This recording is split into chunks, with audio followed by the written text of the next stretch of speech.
happen to the kids? But like I mentioned, government schools are declining rapidly from test scores and just the overall feeling about them. But at the very least, the good news is they are also extraordinarily expensive and waste taxpayer money. Except, of course, some instances where that's not happening, which we will get to. Some encouraging news out of government schools from a place that you may not expect. Before we get into that, I got to remind you, tpt@tpusa.com is the email address if you'd like to send along your thoughts, comments, concerns, even criticisms. And if those emails or comments, wherever it is that you happen to be watching this on social media, are disgusting, nasty, bigoted, and vile, they will actually fit in with the show. Several of you have taken that to task and write these crazy headlines with words that I can't say here on this show. And then you say, hey, just thought I'd grab your attention. You said this would fit in, and here you go. And actually, those people are the ones that generally get mentioned. tpt@tpusa.com is that email address if you'd like to send along those thoughts. Keep them vile, keep them nasty and disgusting, because that's what we're all about here. Obviously, satirically. Other thing, I am going on the road, doing some comedy shows. The only one announced so far is in Anaheim, California, March 19th. Coming up, if you happen to be in the area, send us a message, tpt@tpusa.com, if you'd like a link for tickets. It's going to be a fun one. The comedy world will be met with political satire from yours truly. Again, the only show announced is in Anaheim, California, but many more to come. Please stay tuned to those as they get announced. Like I mentioned, government schools tragically have been falling and declining in the perception of the American public. Again, who knows why? Well, actually, I kind of happen to know why. And we'll get to that in just a second, but I want to set this all up. Last month, there was a really, really interesting piece in the Wall Street Journal by Jason Riley. C. Riley, that's the actor. Jason Riley, entitled, "To Save Public Schools, Save Public Education, Look at Mississippi." Now, there's a lot going on. Don't have time to get to all of the things, but this has been on the back burner for a really long time. And the more I think about it, the more important I think it actually is, especially in the context of this national conversation about education and schools and money and funding and the Department of Education and Trump and the school districts and the unions, and all of these things are actually super important. So with that, I think it's important to realize what's working, what isn't, what's expensive, what isn't, and have a better understanding of what we should do going forward regarding government education. Jason Riley starts off with saying there's a national crisis in the public education, which is a shock and new information to just about no one, and cites the fact that public trust in the U.S. government school system has fallen to a 24-year low because of obvious reasons, several of which are exemplified in Cut 6. Happy Pride! We celebrated Pride Month in our kindergarten classroom by making our very own pride flags, filled with attributes of things we are proud of about ourselves. First, we read some stories about the origin of the pride flag. Then we watched a video about what each of the colors of the pride flag mean. I do get called Miss Maestro and Mr. Maestro in the same vein. I don't love it, but I get that they're confused. We have a lot of English language learners at this school. I'm not going to be that mad about Miss and Mr. Maestro. It's Pride. So many people already think I'm indoctrinating the youth. Well, right now it's June, so kind of am, yeah. I'm bringing Blues Clues Pride. I am bringing queer portraits. We're learning about the pride flag. We are reading the books.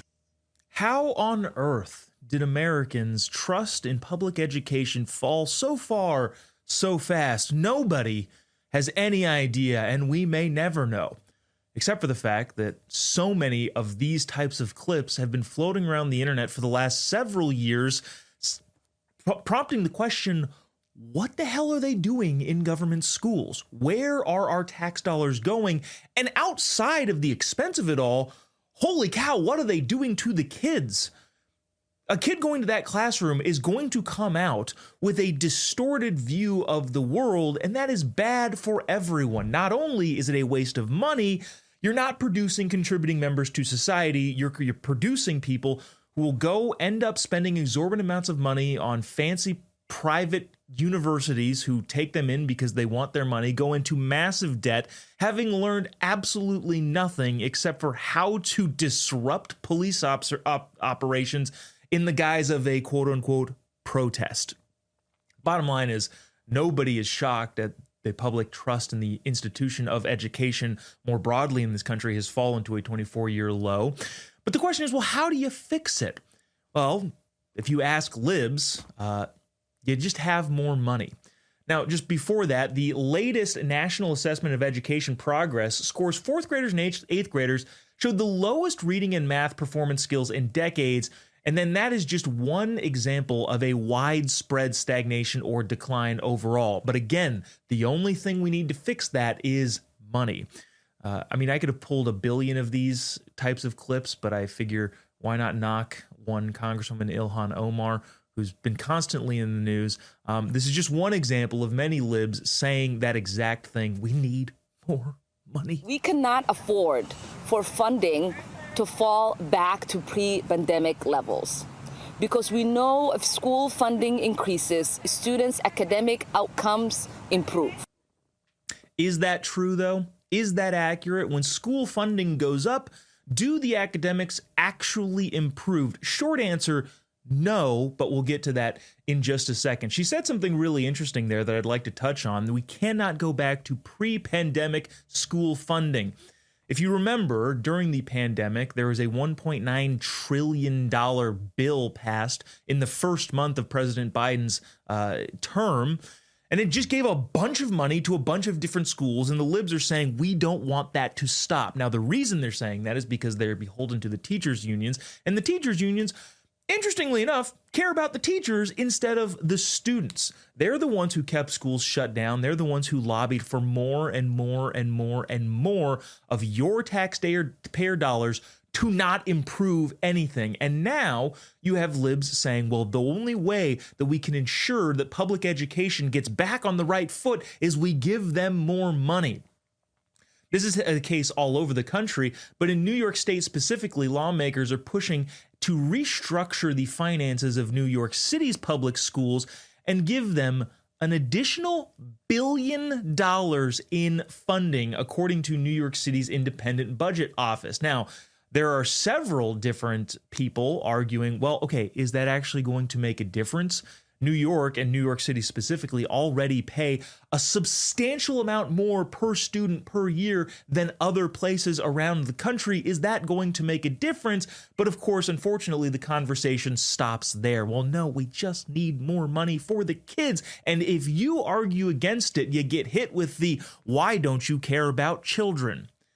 Well, I do, which is why I don't think more money is the fix. More money actually goes straight into the union's pockets and unfortunately produces more mediocre or below average teachers and all of the wokeness that you see in the classroom. But I think the best example is what Jason Riley pointed out in his articles to Save Public Education. Look at Mississippi. Mississippi, interestingly enough, is a surprising success story.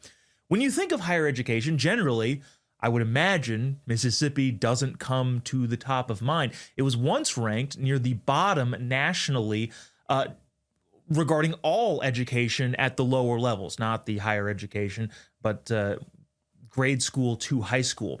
Now, however, it has emerged as a leader in academics, according to the same studies that rank the entirety of the U.S. government school system. Now, you might ask yourself, okay, well, did they get more money? The answer is no, they didn't at all. Not only that, their spend per student is substantially lower than those of New York, and the academics are actually doing better. How did they do it? Well, Riley explains in their piece, and this is going to shock so many of you. I was just floored by this information. What drove the turnaround was the state-adopted, straightforward, evidence-based approaches to focusing on fundamentals rather than progressive methods. Again, I strap your seatbelts in, folks. This is a wild ride. What they did was, instead of promoting the hot new thing in teaching, which often never works, they went back to basics. They took the woke stuff out of the classroom because, of course, they did, and also said, Common Core math doesn't really work. Hey, maybe when you're going to add 54 plus 62, you shouldn't separate the 2 and the 6 and then the 5 and the 4 over here and then bracket those by 10 integers. And no, just teach kids how to add like they've been doing for the last 100 years. And yes, the public school system hasn't been around for hundreds and hundreds of years, but education and how you teach people has. All of the new ways of doing things so often is just to please the teachers' unions and to get grant money to fund the research for stuff that doesn't end up working. Mississippi put an emphasis on phonics. Again, shocking. Sounding words out, hearing them in your head as opposed to this sight reading idea, which, by the way, if you do, you can still learn how to read through phonics and then eventually get to the sight reading that the new wave schools are producing. I know that because that's what I do. I'm a sight reader by nature. I just kind of skim through words. I don't sound them out anymore. But that didn't just come naturally. That's kind of what I progressed to try and teach students how to do that in the early phases of learning have just shown to be confusing to them. Mississippi, dubbed now the Mississippi Miracle, has said, well, maybe we should go back to the basics on phonics and maybe we should not do all of this new progressive nonsense.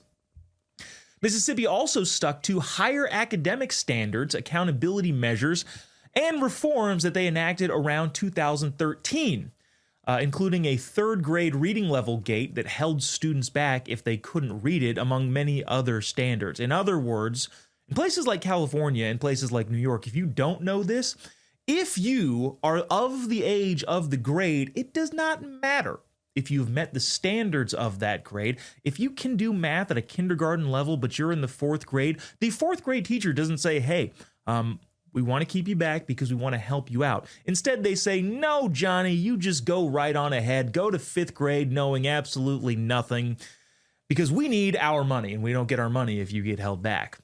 We don't get our test scores. We don't get any of the other privileges that we get as the teachers' unions, which is overpay in so many different instances, which, dang it, now it's a tangent I probably should go on, but I won't right now for the sake of sticking to the topic.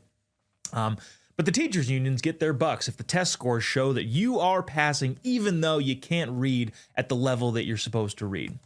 Bottom line, Mississippi said, yeah, we're going to not do that. They focused on critical core skills instead of lowering expectation, grade inflation, or easing graduating requirements. Now, if you're not hip to this, like I said, in California and New York, instead of keeping the kids to the high standard that they should be, these schools so often lower the standards. Like, oh, hey, a C used to be average, but maybe now a C just goes to everybody, and an A is average. We see this even in better schools where a ton of students are getting A's, which statistically and mathematically just shouldn't work out that way. An A is exemplary. An A is the top of the class, and not everybody can be the top of the class. Harvard had a lot of problems with this and still has problems with this, giving out way too many high grades. Now, higher education is obviously different. I personally think more people should fail out of higher education because that kind of separates the wheat from the chaff here. But we're not necessarily talking about higher education. Through these groundbreaking reversions back to what people have been doing for the last 1,000 years, Mississippi has climbed dramatically in the national ranks. 4th grade reading scores in 2013, when they kind of started to implement all of this, were at 49th in the nation out of 51, because people often include Washington, D.C. But bottom line is they were at the bottom when all of this started. Nowadays, according to that National Academic Excellence Program, I think that's what that acronym was called. Hold on, National Assessment of Educational Progress. They're now in the top 10. Went from 49th to the top 10. There are strong gains across all demographics, including low-income and minority students. When adjusted for demographics, Mississippi ranks among the top, including near to number 1. The overall leadership in the progress and performance compared to other states, despite lower pupil spending, is astronomically high. In other words, the bang for the buck is also massive in the state of Mississippi. How massive? What is the actual contrast? Just for reference, Mississippi and surrounding states like Alabama, who have also kind of implemented some of these tactics, spends between $12,000 and $13,000 per pupil per year. Okay, well, what does New York City spend? I don't know, is it $15,000, $16,000? No. Okay, $20,000, $25,000? No. New York State average spends $32,000 per year per student. New York City specifically, who is set to get another $1 billion, spends $42,000 per student per year. And they are falling behind places like Mississippi. Louisiana even is doing pretty well. Alabama is doing pretty well because they reverted back to the things that we've always done. Those states are spending multiples less than the biggest technologically advanced New York City and getting better results. Who would have thought? Like I mentioned at the onset of this, this is not groundbreaking information. We have all seen what schools unfortunately have become. The wokeness in the classroom, the pride flags everywhere, the lack of teaching the normal core curriculum, reading, math, writing, reading, arithmetic. Wasn't old enough to have all of those like slang terms, but yeah, the core subjects being taught in schools, reverting back to that actually improves student outcomes. And remember too, by the way, you're forced to pay for government schools, so wouldn't you want the bang for your buck that the government is promising, that kids will be educated and then people will enter society to be productive members of society? Isn't that the whole goal of education? Not just to spend money that the teachers' unions can get as much as they want for as little as they do for the students, like in New York City, like in Chicago, like so many of these deep blue states and cities that have massive teachers' unions slush funds, and their academics are suffering in light of all of that. Bottom line is, you don't have to spend a ton of money, and Mississippi should serve as a stark example of what can be done if only you revert back to the things that have worked for the last 1,000 years regarding education more broadly. If you have any thoughts on this, I'd love to hear them. tpt@tpusa.com is the email address. Let's see. There's so many things that we want to get to today, including the Hillary and Bill Clinton depositions that are happening in their. Is it in their house? Somebody, producer, let me know that. I don't think it's actually in their house, but it's in the city that they own a home in. Also, there's queering the Bible is apparently a new thing, and we will get to that in the Thursday Tribunal, the Justice Thursday segment. That is so much fun to do. We'll be right back after the break. Don't go away. Welcome to Real America's Voice, Real Minute. Your quick look at the powerful stories of faith and freedom, inspiring audiences across the nation. Angel Studios presents. I'm Bo Davidson with your Real America's Voice, Real Minute. Did you ever wonder what truly happened in the COVID-19 pandemic and whether Anthony Fauci would ever be held accountable? I think we all have. Filmmaker Jenner First has an upcoming documentary that searches for truth, transparency, and accountability called Thank You, Dr. Fauci. Governments lie. Anthony Fauci put everyone on the planet at risk without their consent. It's beyond suspicious. Research caused a pandemic, killed 20 million, and cost $25 trillion. Fauci would prefer a lie. Public trust, national health, and global security are at stake as this documentary digs through thousands of pages of documents and interviews with former officials and whistleblowers in the most controversial narrative of our time that may also be one of the largest cover-ups in modern public health history. There was a cover-up. Why would he trade the Chinese the most advanced biotechnology in the world? He's a spy. It's insane. I don't think this is going to be foolproof. Things are going to slip through. Fauci knew and lied repeatedly. Rather than being a partisan hit piece, Thank You, Dr. Fauci is an honest look at the origins of COVID-19 and a potential bioarms race with China. It streams exclusively on Angel Studios app and site starting on October 23rd. And all you need to do is go to angel.com/Rav to stream it. So be ready to watch, question, and share as the quest for truth and accountability continues.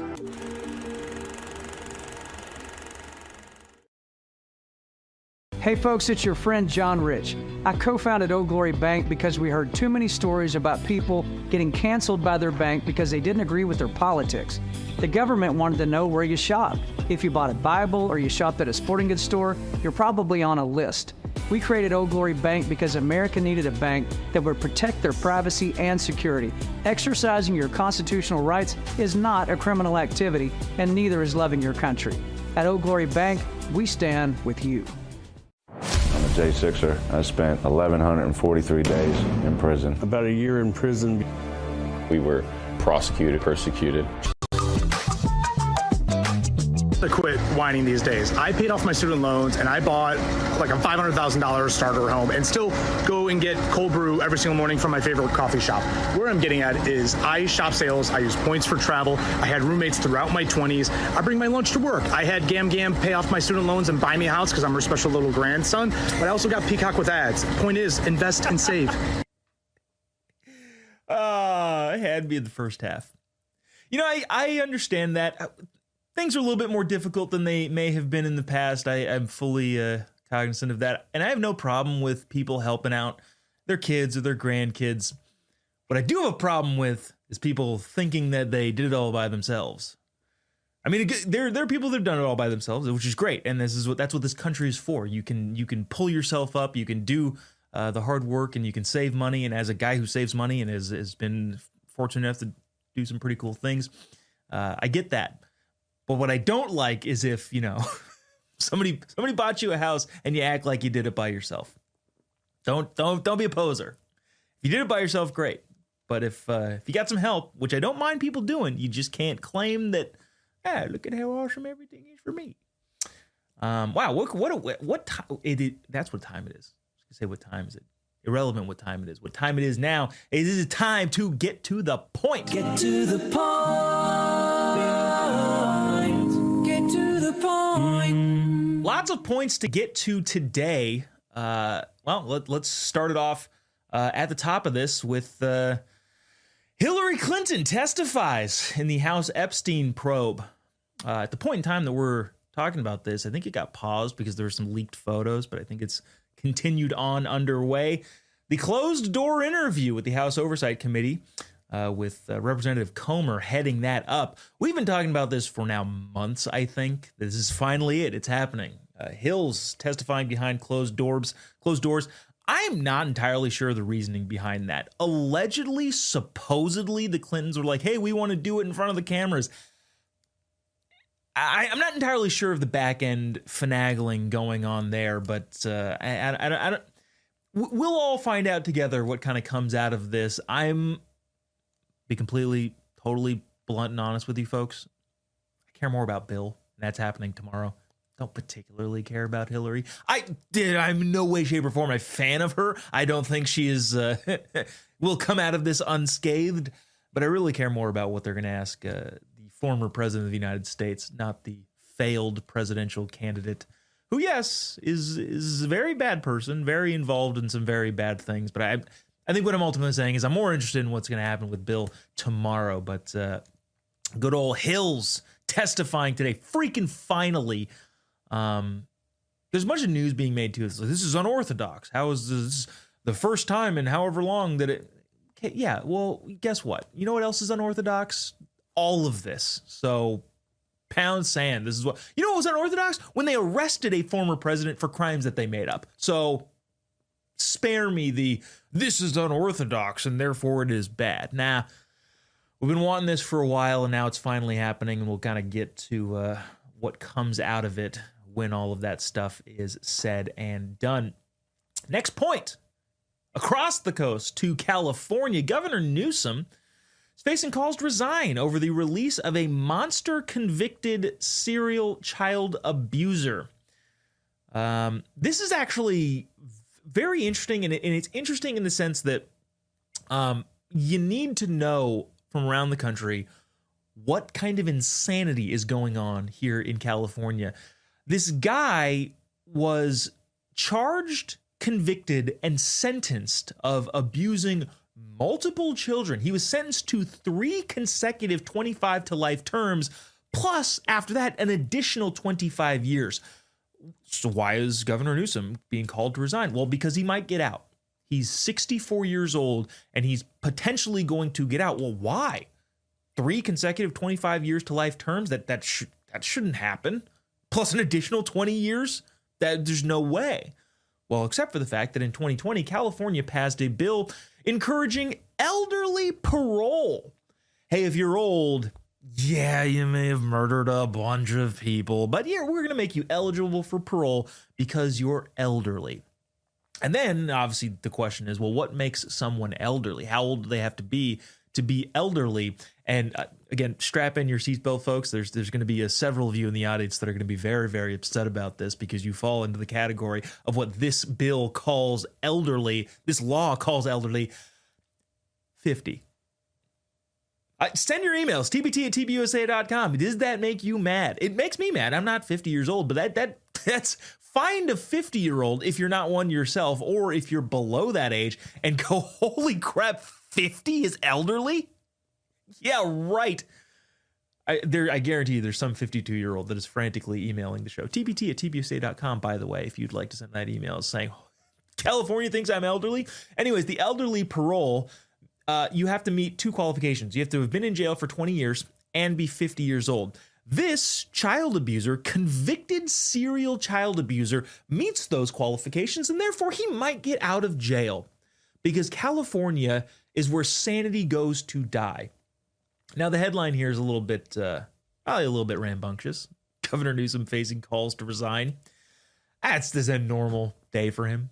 Everybody wants him to resign at all times, unless, of course, you're bought by the unions, in which case you don't care either way. You're just like, I just need my paycheck to keep coming in, because that's how Corruptifornia operates and runs its business. But us normal folks have been calling for his resignation his first day in office. So the headline may be a little bit blunt, maybe a little bit repetitive in the sense that we continually call for Governor Newsom's resignation. But this is one of those that should be, this should be bigger news. California is freaking out of its mind. Speaking of children here, and this is some good news, actually, going from terrible news to some decent news, or at least I think this is decent news if it's actually enacted in the way that it's being portrayed. Instagram to alert parents when teens search for info on suicide or self-harm. This is from CBS News. Meta's Instagram will soon notify parents via email, text, or WhatsApp, or the in-app messages if their teen repeatedly searches for suicide or self-harm related in a short period of time. My questions are, what is repeatedly and what is a short period of time? Other than that, it's probably a good idea. Now, okay, before you send your emails, which, by the way, tpt@tpusa.com, yes, I am aware and I agree with you. The best is just don't let your kids go on social media. As much as you can, try to keep them off of social media.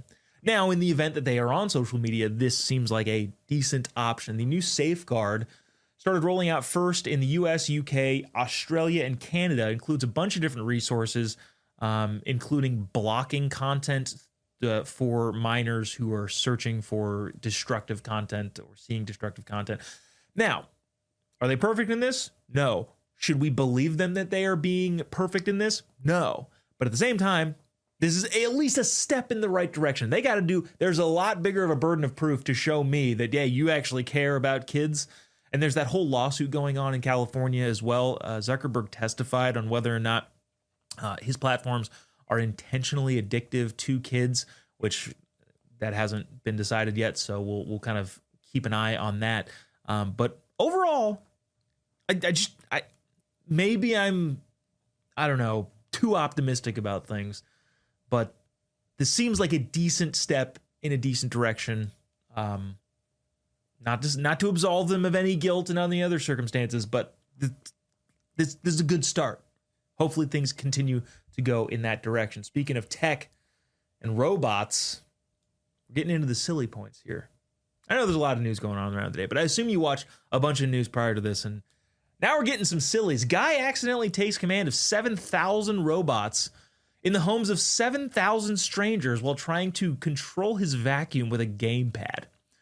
This is from PC Gamer. A software engineer discovered a security vulnerability in the DJI Romo vacuums while trying to control his own device with his PS5 gamepad, and accidentally, I have no idea how much of an accident it was. If this guy's a programmer, I think he probably maybe knows a little bit more, and authorized access to 7,000 robots worldwide. He obtained live video feeds of, oh wow, now that gets that's even worse. Live video feeds, floor plans. How much of this was an accident? The title says accidentally, but it looks like he actually did some digging. He analyzed the network traffic with the Claude code, which is one of their big AI systems. Anthropic's, that's their Claude is their AI. Obtained a bunch of stuff. DJI quickly patched the main vulnerability and then acknowledged some back-end permission issues, which, yeah, that would be a big problem. Again, bottom line here. Again, you can email tpt@tpusa.com. I know some of you are already frantically writing, this is why you don't have robots in your house. Agreed. I've wanted a Roomba or one of those like automatic one, because our house is all wood and it gets dusty. We have pets, dogs, kids. It's just very dusty all the time. And I feel like I vacuum like the majority of the day. I do this show and then I vacuum and then sleep occasionally. Those are the two things that I do. So I've been lobbying for a Roomba, but our hesitation is like, we try to keep all the smart stuff away from the house. For this exact reason, some hacker could hack into that system and have the vacuum robot kill us all. Last point to make on getting to the point. The MTA, New York City, the Transportation Authority there, is going to start blasting 75 decibel ads in the subways in a latest disruption for NYC commuters. And the good news is this may be terribly annoying, but at least the agency will barely make any money from them. Because, of course, government-run programs are just the worst thing in the world. They're launching this new pilot program, station audio advertisements, in select subways and commuter rail stations, playing 30-second ads every 10 minutes, up to 75 decibels, starting in June. And saving you all the details is not going to make any money. Relative to the expense of the transit authority there, it's not going to actually make any money. So great. Ads are coming everywhere. Just in your head, they're going to just start sending them to you. And the only way you can get targeted is if you have robots in your house that could be taken over by some gamer and don't have robots in your house.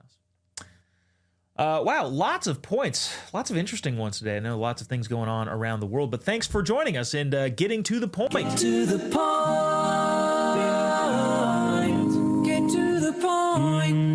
Not entirely sure that playing that a second time is entirely worth doing, but hey, we're trying things out. Let us know, tpt@tpusa.com. If you have any thoughts, comments, concerns with the Mississippi schools, with any of the points that we've gotten to, what are your predictions on Bills and Hills depositions going on? Let us know, tpt@tpusa.com. We will be right back after the break. Don't go away.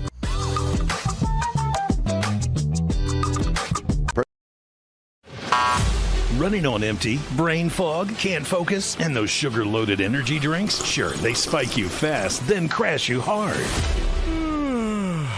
Fix it with Soldier Fuel, the official energy drink of Real America's Voice. Soldier Fuel was born in the military to solve a real problem. Troops were relying on sugary drinks that wreck performance, so they built a better option. Zero sugar and steady energy, powered by caffeine, taurine, and inositol, and extra B vitamins for clean energy and focus. No roller coaster crash. This isn't gas station hype. Soldier Fuel was built alongside the U.S. military and proven where it counts. Used by American soldiers and elite special operations. This is really good. And when you fuel up, you give back. 15% of profits go to pro-military charities. Scan the QR code, search for Soldier Fuel on Amazon, or go to buysoldierfuel.com and use promo code REALAmerica for 15% off. Through every storm, every moment of uncertainty, everybody needs to pray for Charlie Kirk right now. Rav has stood strong. We're not going to tolerate this stuff anymore. Turn that anger into motivation to save this nation. When we move together, there is power. The cries of this widow will echo like a battle cry. This is more than news. Are you fasting for Ramadan? No, I'm not. You're not Muslim? I am not Muslim. Oh, okay. You are Muslim? Yeah, Assalamu alaikum, brother. How's it going? I don't have any issue with Muslims, though. Obviously, but we're all, like Bad Bunny said, we're all one. Did he say that in English or no? Probably not, right? That's it. That's good. Did he say that? Yeah. We're all one. We're all together, says a guy who's not speaking in a language that everybody understands. And I'm not saying he has to. Different countries, different cultures have different languages. That's fine. What I'm saying is, yes, we are all one human race, but we are very diverse in the way that we look at things. And if you look at things objectively, the United States is the best. The United States is generally predominantly built on the foundation of Christianity. So there's that. All right, let's get to this. We're flipping the order a little bit. We generally have our official business segment. We're going to push that back to later because I would like to give this full shrift. So today is Thursday, and that means it is Justice Thursday. The Thursday Tribunal is coming at you right now. Thursday Tribunal.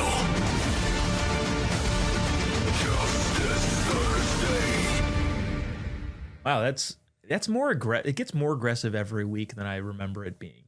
On today's Justice Thursday, the Thursday Tribunal, in which I either decide to indict and then prosecute and then am the jury and find someone guilty or not, and then also the judge sentencing them to whatever it is that they should be sentenced to, usually exile or execution. One of those two things is usually the sentences I've laid down upon people in this Justice Thursday segment.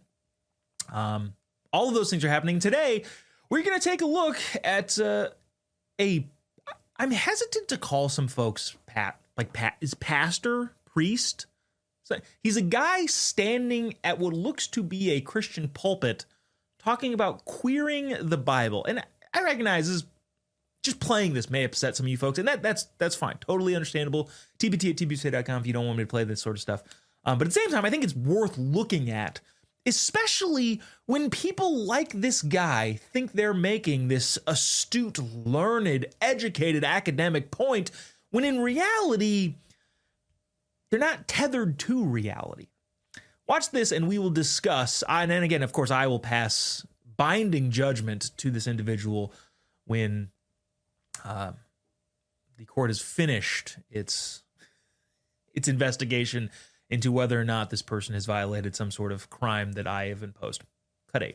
Queering the Bible takes Jesus and other outsiders and religiously stigmatized folks in the past and juxtaposes them with contemporary queer folks and Christians, realizing that despite our past cultural differences, sexual and gender differences, that we share similar histories of out-of-placeness or vilified sexualities and gender diversities.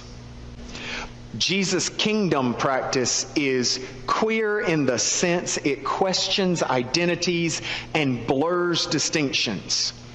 Now, blurring the language is what these folks do so often, and when you don't have an objective language or objective meaning, objective truth, then really anything can be true. Go read Abolition of Man. Maybe we'll reference that in a little bit. But I think the point he's trying to make, if we're trying to take him at his word, now obviously I think this is heretical, but if we're taking him at what he's saying, what he actually thinks, okay, well, there's several problems with that thinking.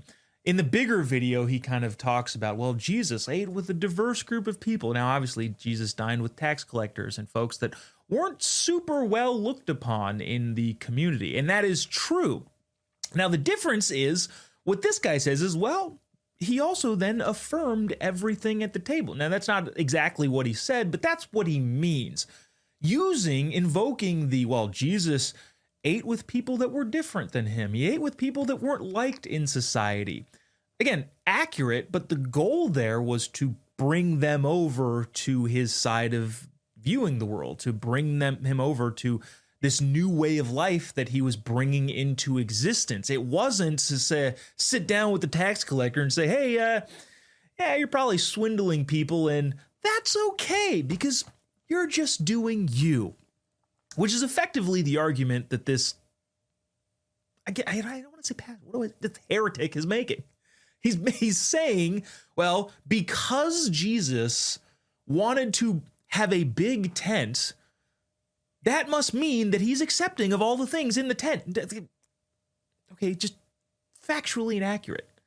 When Jesus said, he who's without sin cast the first stone, what he didn't say is, all of you are right. Everybody here is accurately describing what is going on, and they themselves are correct, and I will affirm you in your correctness. No, there's a right and a wrong, and just because Jesus ate with sinners, which he did on purpose, doesn't mean he's condoning the sin. Doesn't mean he's affirming the things that people are doing in those diverse settings, which is what this guy is effectively trying to make the claim of, well, no, look, what Jesus was doing, he's eating with people of different sexual ideology, whatever that is that they have. Jesus was there for them, and that's true. Jesus is there for them, but that doesn't mean he condones that sort of behavior. Now, what's really interesting about this, and why I kind of wanted to talk about this a little bit more, is it just kind of happens to fit in with a passage as just happened to be in. I happened to be reading Timothy 2. I'm into the pastoral epistles right now. 1 Timothy, 2 Timothy, and Titus. We don't need to get into all of that sort of stuff, but I just happened to be reading that, and I came across. I love this quote, and I think this passage, this verse, and I feel like it's super applicable to today with a lot of things going on. This guy included, but can be expanded outward from there. But let me just read this to you. This is 2 Timothy 3, 1-8, English Standard Version. But understand this. In the last days, there will come times of difficulty, for people will be lovers of self, lovers of money, proud, arrogant, abusive, disobedient to their parents, ungrateful, unholy, heartless, unappeasable, slanderous, without self-control, brutal, not loving good, treacherous, reckless, swollen with conceit, lovers of pleasure rather than lovers of God, having the appearance of godliness, but denying its power. Avoid such people. By the way, this is a letter attributed to Paul. A lot of people think it's Paul. There are some scholars that say, we're not entirely sure if this was Paul or not, but he's basically teaching pastors how to kind of participate in the church more broadly. But then he says this, for among them are those who creep into households and capture weak women, burdened with sins and led astray by various passions, always learning and never able to arrive at a knowledge of the truth. Now, I understand might be a little bit of a hit at women there, but how encapsulating is that of what's going on in so many different areas of our modern culture? There's the inability to settle at a truth, an inability to settle at an objective reality, an objective truth of God's design, and instead this, well, we're just asking questions. Sure, okay, fine, but also you do need to settle at some point. The Bible talks about, gather as much knowledge as you can, but at a certain point, you have to accept what the reality of the world is, what God's design is, what human nature is, what truth is. And if you never do that, if you're always gaining knowledge, but never arriving at the knowledge of the truth, always learning, but never arriving at reality, then what's the point of learning? Then everything is pliable, everything is flexible. There's nothing standard set in stone, which then just leads you into utter chaos. As we've seen in this church, but also in many, many other places where the reality of what exists is, but folks who really, really are unsettled with, honestly, many things in their own life, continue to learn more and more and more, but can never settle on the truth, which is a bigger, more expansive problem, but applies very much to this heretical pastor. Oh, that's right. It's Judgment Thursday. So I will indict him for ridiculousness. I'm not entirely sure if that's a crime. Go ahead and check the Constitution. I think it's Article 9, which is, yes, in fact, a new article. I invented 2 more articles. And Article 9 does say I am allowed to dictate what the rules are, and one of the rules are ridiculousness. So, yes, he's brought on charges there. The jury, which includes myself, finds him guilty. And as the judge, I sentence him to exile in Canada. I feel like that's appropriate. And that is my verdict. Thank you so much for tuning in. This has been Tribunal Thursday, Judgment Thursday. And also, hope you gained a little bit out of that. Maybe, I don't know, let me know, tpt@tpusa.com. We'll be right back in the normal order of the show. We get to official business, some things going on around the elected officials and the bureaucratic officials and their official business after the break, as well as Mailbag, tpt@tpusa.com if you'd like to send along your thoughts, comments, concerns, criticisms. And remember, you have a chance of being read if those comments, concerns, emails, criticisms, comments are disgusting, vile, and nasty, because it'll fit right in with the tenor of this show. We'll be right back after the break. Don't go away.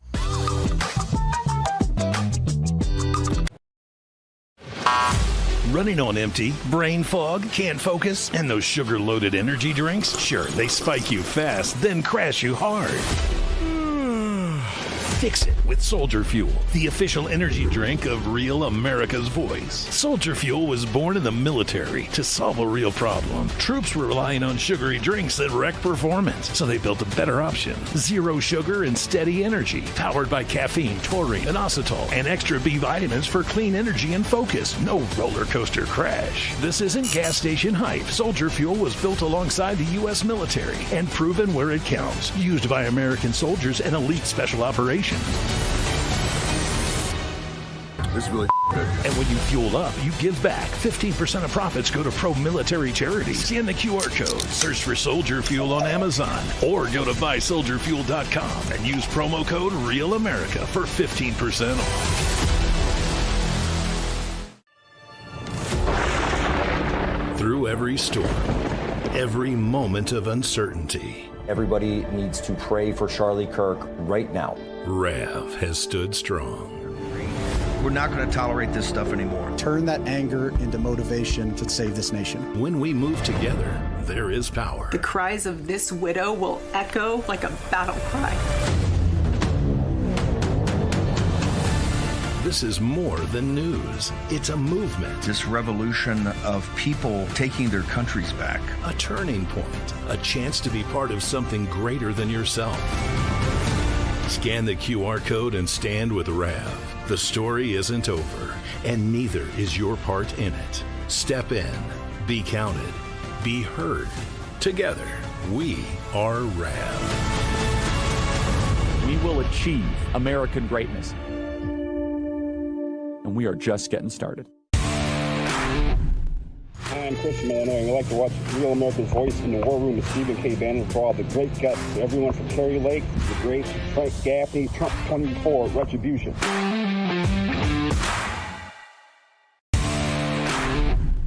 My name is Kyle. I'm with Real America's Voice because we can chat with each other, the host, even management. We are the Rav family, and we're better together.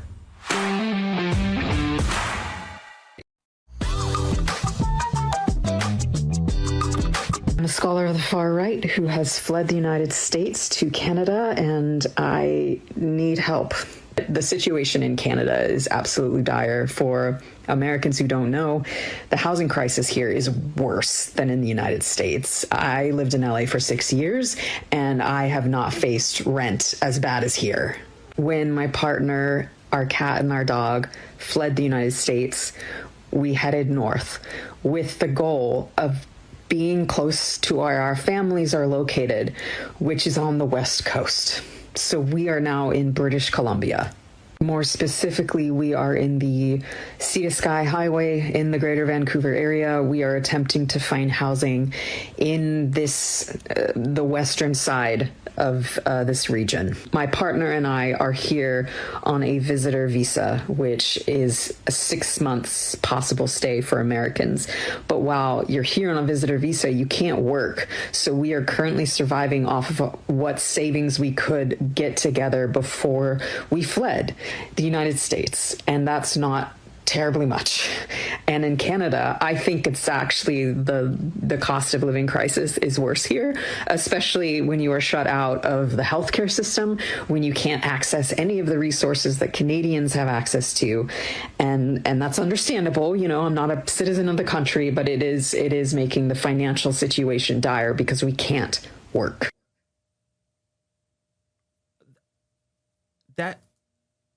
That might have been the dumbest thing I've ever seen in my entire life. Okay. So an academic who studies the right wing, she's an expert in the right wing. They is an expert. She's probably a they. Maybe a Ziza. I'm Zur. Zur is an expert in the right wing. Decides this country sucks. I'm moving to Canada. And then realizes, oh crap, this country sucks worse. And I can't work because Canada apparently enforces immigration law. Okay, cool. Good for you on that one, Canada. Can't work, can't access any of the social systems, and can't afford anything. All due to a self-inflicted mental illness that said you had to flee the country. That's like cutting off your arm and then complaining that it's difficult to do things with one arm. I have zero sympathy for that. Sorry. All right, well... I can probably do a whole podcast on that lady. Sorry, that they, them, or they, them, Zur. Zur, zim. Zim, zim, Zur. So we can't do that. We don't have time. It is time, though, to get to official business.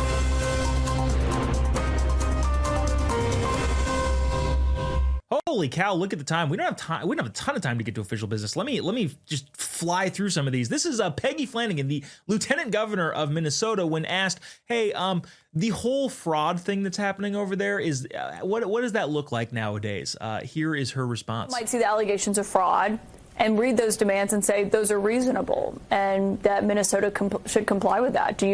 How do you see that? Well, again, I think that, Minnesota is doing good work in this area and making sure, that fraudsters are being held to account. Wow. Don't worry, folks. Minnesota is holding those fraudsters to account. I'm just looking at the clock right now. I don't have a ton. There's stuff in the mailbag that I really want to get to. So that's it. That's it for official business. Appreciate you sticking around for official business. I'm glad. I don't know. There's a lot of interesting things to talk about. More nuanced stuff, which is fun. Hopefully you're having fun. TPT@TPUSA.com. If you have any thoughts, comments, concerns, criticisms, if you have any thoughts, you could be featured in our mailbag. TPT@TPUSA.com. We'll be right back after the break.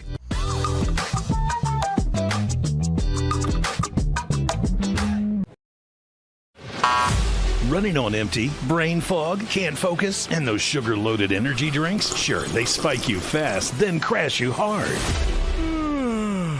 Fix it with Soldier Fuel, the official energy drink of real America's voice. Soldier Fuel was born in the military to solve a real problem. Troops were relying on sugary drinks that wreck performance, so they built a better option. Zero sugar and steady energy, powered by caffeine, taurine, inositol, and extra B vitamins for clean energy and focus. No roller coaster crash. This isn't gas station hype. Soldier Fuel was built alongside the U.S. military and proven where it counts. Used by American soldiers and elite special operations.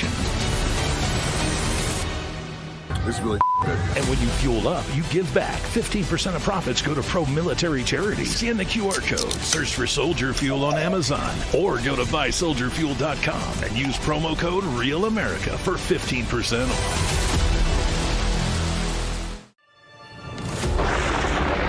Through every storm, every moment of uncertainty, everybody needs to pray for Charlie Kirk right now. Rav has stood strong. We're not going to tolerate this stuff anymore. Turn that anger into motivation to save this nation. When we move together, there is power. The cries of this widow will echo like a battle cry. This is more than news. It's a movement. This revolution of people taking their countries back. A turning point. A chance to be part of something greater than yourself. Scan the QR code and stand with Rav. The story isn't over, and neither is your part in it. Step in, be counted, be heard. Together, we are Rav. We will achieve American greatness. And we are just getting started. Hi, I'm Chris from Illinois, and we like to watch Real America's Voice in the War Room with Stephen K. Bannon for all the great guts. Everyone from Kerry Lake, the great Frank Gaffney, Trump 24, Retribution.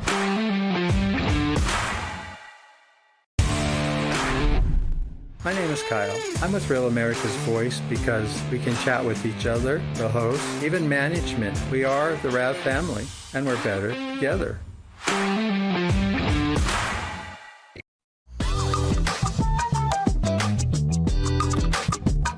Explain what you're carrying there. Dragging 3 pieces of shit. Okay. So would you support political violence? I think the country was founded on political violence. So is that a yes?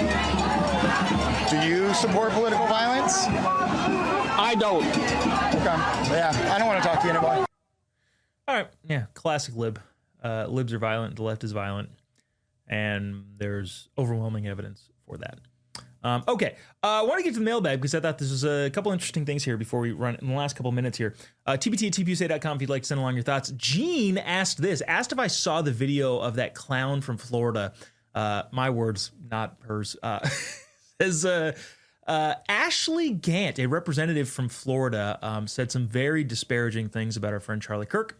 And she's, in fact, an idiot. I did not want to play that video on this show, but I will say this. It doesn't appear that she's married, doesn't appear to have any kids, therefore her life is purposeless. She went to an unranked law school in the state of Florida, so she calls herself an attorney. Her donors are made up of a lot of tobacco and alcohol companies, which is terrible, especially considering the fact that she predominantly represents poor people and has a poverty mentality.